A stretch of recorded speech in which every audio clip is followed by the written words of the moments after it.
हम अपने आप को बिल्कुल बेगुनाह साबित करेंगे। Thank you so much. जय तेलंगाना।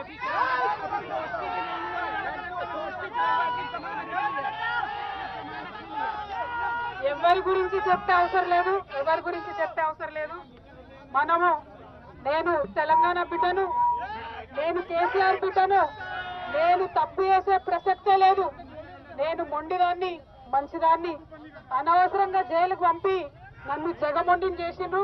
ఇంకా ప్రజాక్షేత్రంలో గట్టిగా పనిచేస్తాం, కమిట్మెంట్ తో పనిచేస్తాం, అందరితో కూడా నిలబడి ఉంటామని తెలియజేస్తున్నాం. We were always tough, we are fighters, we will fight it out legally, we will fight it out politically. We were always tough. By sending us to jail illegally, they only made BRS and KCR's team unbreakable. Thank you. Jai Telangana, Jai Hind.